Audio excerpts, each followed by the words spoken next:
안녕하십니까, 이공찬입니다. 자, 오늘날 제가 이렇게 살아가면서 가장 사람들한테 많은 질문을 받는 게 뭐냐면, 미래가 어떤지, 미래가 예측이 가능한지, 그러한 이야기를 많이 듣게 되죠.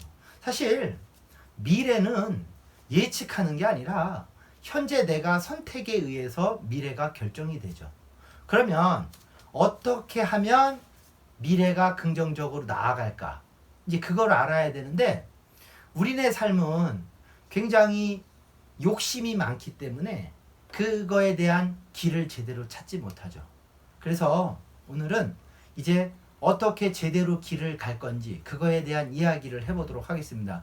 그거에 대한 이제 책이 바로 주역이라는 책입니다. 주역. 그래서 오늘은 주역이란 무엇인가, 이거에 대한 이야기를 한번 해보도록 하겠습니다. 이 주역은 이 세상에서, 이 세계에서 제일 어렵고 또 중요하고 또 재미있는 책입니다. 그렇기 때문에 여러분이 이 주역 영상 시작하면 이 초반부를 굉장히 집중해서 한번 잘 들으셔야 됩니다. 그래야 이해가 쭉 될 거예요. 오늘은 제가 이렇게 말로 하지만 이제 다음 시간에는 판서를 하면서 좀 설명할 게 있을 겁니다.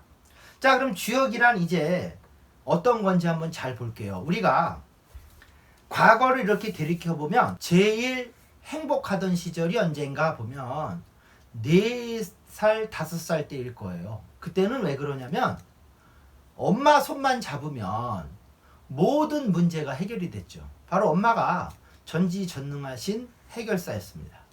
그런데 지금은 이제 뭐예요? 네. 그 해결을 해주는 엄마가, 부모님이 오히려 나이가 들어서 이제 우리가 대신 보살펴 드려야 돼요. 그러면 우리는 나의 길을 잡아주는 누군가가 있다면 내가 다시금 어렸을 때의 그 모습이 가능할 거라는 거죠. 그럼 그게 뭘까? 잘 생각해 보면 그게 바로 하늘이라는 거죠. 하늘. 그래서 우리가 하나님 아버지 그러잖아요. 그 바로 엄마 손을 다시 잡는 게 하늘을 다시 잡는 거죠. 그런데 우리가 한 300년 전, 쉽게 말해서 르네상스 이후로 하늘을 지워버렸거든요. 중세의 그 하늘을 지워버렸습니다. 그래서 오늘날은 이 하늘이라는 개념이 없어요. 그래서 다시금 하늘을 찾는다면 이제 이러한 문제를 다 해결을 해주겠죠.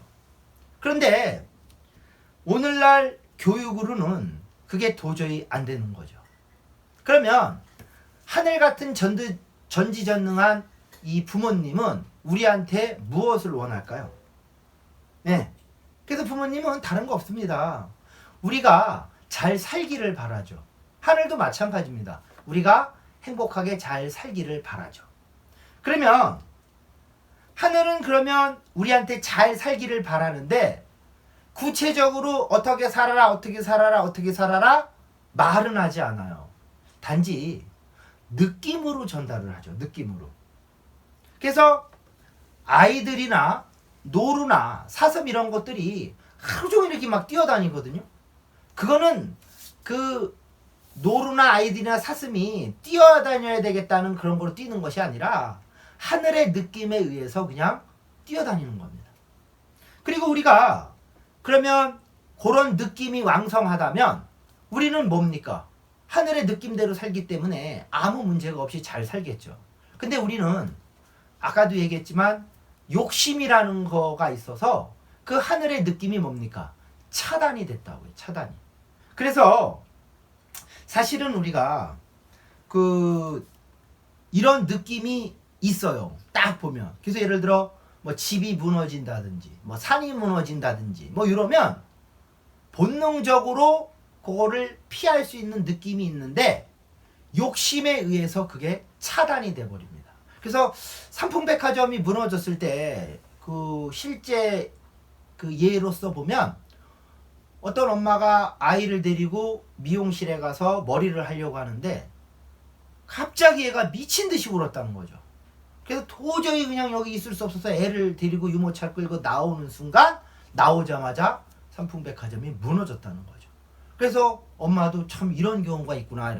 그래서 그때 당시에 요런 느낌이 왕성한 건 아이들, 그 다음에 이제 동물 같은 것들, 요런 것들은 그런 느낌이 왕성해서 그냥 이렇게 피해요. 그래서 그 유능한 선장이나 이런 사람들은 언양어선을 출항하기 전에 배에 쥐가 한 마리도 안 보인다. 그러면 이거 위험하다. 이런 걸 느끼기 때문에 출항을 안 한다고 하더라고요.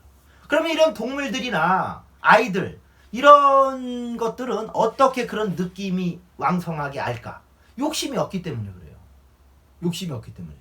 그럼 이제 우리도 욕심이 분명히 없는 상태에서는 그런 느낌이 왕성할 거예요. 그래서 예를 들어 내가 집을 사러 갔어. 그러니까 여기 집을 이렇게 딱 보니까 그냥 곰팡이도 끼어있고 막 뭐도 끼어있어. 그래서 아유 나 이런 거는 사면 안 될 거야. 이런 느낌이 있어서 안 살려고 했는데 갑자기 옆에 그 중개업자가 둘이 얘기를 하는 거야. 아우 이거 사면 두세 배 오르겠다고. 그런 얘기를 들으면 이제 느낌은 분명히 안 사야 되는데 그 욕심에 오른다는 그거에 취해서 갑자기 그 막 곰팡이 이런 것들이 이제 우담바라로 보일 수도 있는 거죠. 그게 왜 그러냐? 욕심의 착각이죠. 착각. 그러면 우리 성인들이나 성인들 중에 그러면 아까 쥐나 아이처럼 느낌이 왕성한 사람이 있다면 이건 얘기가 달라지죠. 왜? 쥐나 아이는 말을 못한단 말이에요. 그래서 그냥 느낌으로 울고 그냥 행동으로 하지만 일반 성인들 중에 이런 느낌이 왕성해서 말을 할 수 있는 누군가가 있다. 그럼 이걸 가만히 있어야 됩니까? 방법을 찾을 수 있잖아요. 문제되는 방법을. 그래서 그런 느낌이 왕성한 누군가가 이제 앞으로 일어날 잘못된 일이라든지 그거를 막기 위해서 이제 책을 썼는데 그 책이 바로 주역이라는 책입니다. 그래서 주역은 정확히 작자가 누군지 몰라요. 근데 추측하기로 복희 씨가 썼다 이런 얘기를 하는데 이제 복희 씨는 동이족을 통틀어서 복희 씨라고 하기도 해요. 그래서 그런 느낌이 왕성한 누군가가 쓴 책이 주역이라는 책입니다. 그래서 주역은요 그 수학 공식처럼 이렇게 잘 보면 일정한 법칙이 있어요. 그래서 그거를 잘 알면 좀 이해를 할 수가 있죠. 이해를. 그래서 주역은 또 어떻게 만들어졌는지에 대한 그 설명이 안 되기 때문에 예측을 해야 됩니다. 예측. 그래서 우리가 인생을 이렇게 가는 것을 길에 비유를 해보면 길은 말입니다. 요 똑바로 가면 좋은데 좌우로 이렇게 나눠져 있어요. 꼬불꼬불. 그럼 이제 우리가 그 길을 이제 버스를이나 아니면 차를 끌고 운행을 한다고 한번 쳐봅시다.